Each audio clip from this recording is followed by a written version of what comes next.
Hey friends, it's Pastor Hilmer here, and just wanted to check in. It seems crazy to think that it's been almost a month since we last gathered and came together for corporate worship. And I know that that's been hard, especially as these weeks have gone by. As they start to drag out, there's things that are weighing on our hearts and on our minds, but I do pray that you were really encouraged and blessed this past weekend as we celebrated the heart of the gospel, the death and resurrection of Jesus Christ. It was so good to just take a step back from kind of all of the craziness around us. I'm so thankful for Pastor Bill and Pastor Winston and the way that they just pointed us to Jesus Christ and his victory over sin and death and Satan. And yet I have to admit that I missed the corporate worship. And even just being here, just being in this place. You know, I miss hearing the music. I miss hearing the songs, the way our voices would just rise up as we sing praises to Christ the King. I miss some of the smaller things. I miss watching all of the little guys, our little guys and gals, as they kind of have this little army that marches off to Sunday school. I miss preaching. I miss preaching when there are actually people in the pews. And I miss the joy of corporate worship, and I know that you do too. But one of the things that I have been thinking about, you know, during the season where we can't be together for corporate worship, where we can't come together as a church, one of the things that I think God is doing is He's also giving us an opportunity to reflect on the importance and on the value of our personal and family worship. And that's not to take anything away from corporate worship. Corporate worship is awesome, right? We love it. It's like the pinnacle. It's the highlight of our week. But I think it's important to remember that this pinnacle of worship, this corporate worship that happens one day a week, it should flow out of, it should grow out of, it should be built on the worship that happens in our homes, in our lives, every single day of the week. And so what I want to do just during this time is I really just want to encourage you as individuals, I want to encourage you as couples and as families to really think about pursuing kind of a practice of personal and of family worship. And I want to offer maybe just a couple of suggestions on what that might include. So if you have a Bible with you, I just want to invite you to open up to Joshua chapter 24. I want to look at just two verses, probably the most well-known verses in the book of Joshua. They come to us in the last chapter, in chapter 24. Joshua's about to die, and he calls the Israelites together kind of for one last talk, to offer them one last word. Here's what we read in verse 14. Joshua says to them, "Now fear the Lord and serve him with all faithfulness. Throw away the gods your ancestors worshipped beyond the Euphrates River and in Egypt, and serve the Lord. But if serving the Lord seems undesirable to you, then choose for yourselves this day whom you will serve, whether the gods your ancestors served beyond the Euphrates, or the gods of the Amorites in whose land you're living. But as for me and my household, we will serve the Lord." Now, Joshua issues this real call to faithfulness to the Israelites. But in some ways, it's a bit surprising. If you read all of the verses in chapter 24 leading up to this text, you discover that it's really about how God called Israel. It's about how God redeemed them and led them out of slavery in Egypt. It's about how God took them on this journey to the promised land, and how under Joshua, God brought them into the land and God drove out their enemies. It's really about how God has blessed the people. And if you look at Israel kind of corporately in this situation, it seems like they're really in a good place. And yet, when we look at verse 14, we discover that there still are false gods. There are these idols that still seem to exist, that are living among the people.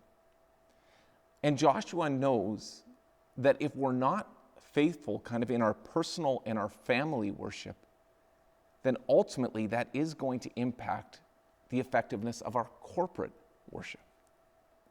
And I love the way that Joshua approaches this. Joshua, he says, I can't speak for you, right? And I can't change necessarily what you or what others do, but Joshua says, as for me and my household, we will serve the Lord. Right? Joshua says, I don't know about you. I don't know what you're going to do, but as for me, I'm going to do the thing that God has called me to do. And God has called me to really lead my family and my home in worship. And this is exactly what you find in Deuteronomy 6. Here's what God says to the Israelites, Deuteronomy 6, verse 4. Hear, O Israel, the Lord our God, the Lord is one. Love the Lord your God with all your heart and with all your soul and with all your strength. These commandments that I give you today are to be on your hearts. Impress them on your children. Talk about them when you sit down at home and when you walk along the road, when you lie down and when you get up. Tie them as symbols on your hands and bind them on your foreheads. Write them on the door frames of your houses and on your gates. God here is giving the Israelites this picture of a personal worship that really has to kind of permeate every aspect of what you do. Right? It has to kind of permeate into all the corners of your life. And so, it's true that we can't be together right now for corporate worship. We can't come together as a church. But we still have so much opportunity to worship. Right? We can talk about God when we sit down. Right? And we're talking about who God is and what he's done. We can do that as we walk along the road. We're still allowed to do that. Right? We can impress these things upon our children. Right? Let's be honest, they have no place to be. Right? So we can talk during this season so much about who God is and about what he's done in Jesus Christ. We can do that when we get up. We can do that when we lie down. And I think, I've seen some of you you've offered amazing examples of what this looks like. I know that we can't necessarily, or we don't necessarily write on the door frames of our houses anymore.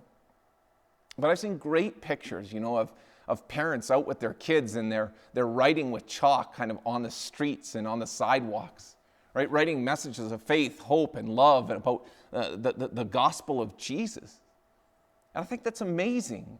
Every time that you walk in and out of the house, every time that people walk by on the street, they know that this is a home where Christ is King.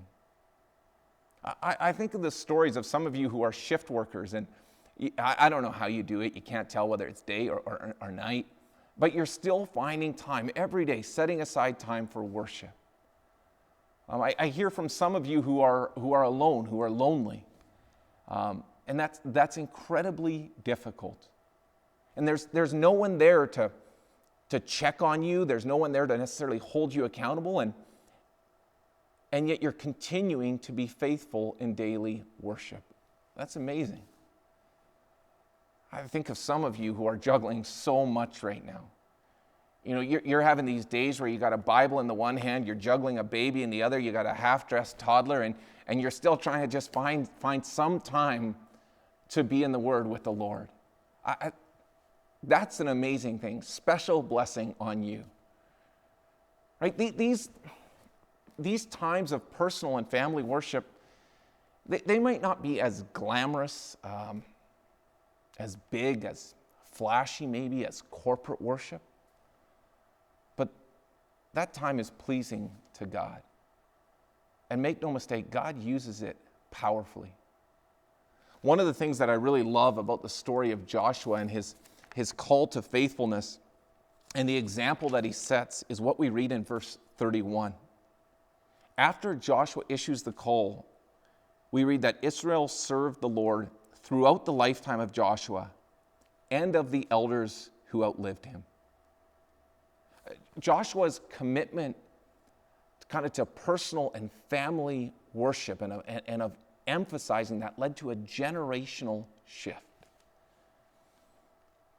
So what does that look like then in our lives? Well, let me just offer maybe 3 things that we should just try to regularly include in our lives. One is regular time in the Word. And again, I'm not prescribing set amounts of time or what that looks like. You're in different stages of life. Some of you are single, some of you are in a relationship, some of you have kids, younger, older. So it's not about a set amount of time in the Word, but just about intentional, regular time in the Word of God. Just opening it, studying it, wrestling with it, explaining, applying it, and just constantly asking ourselves the question, what is this teaching me about Jesus? Right? How is this pointing to Christ? So regular time in the Word. A second, regular time in prayer. And again, not about the amount of time, right? Not about running a stopwatch on this. I understand that you're at different places in life. And sometimes this alone time can be harder for you than at other times in your life. But just intentional, regular time.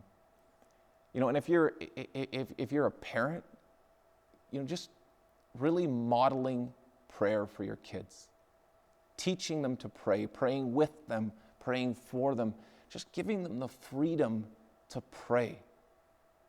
Jesus, we read, he often withdrew to the lonely places and prayed. And as his followers, we need to follow in those footsteps, just really enjoying, just cherishing time alone with the Father. Regular time in prayer. Here's one more. And this one's a bit out here, but hey, I'm just singing. Okay, singing. Trying to incorporate worship, singing into our homes. Whether that's personally singing or just regularly having worship music just resonating in your home. I know last weekend our family was watching the Easter service, and I was at home with my wife and kids, and we were all just singing together. And if any of you have heard me sing, you know that it's not pretty. But I think we need to remember that it's pleasing to God. And so, friends, we have a Savior who has suffered, who died, who rose again and redeemed us.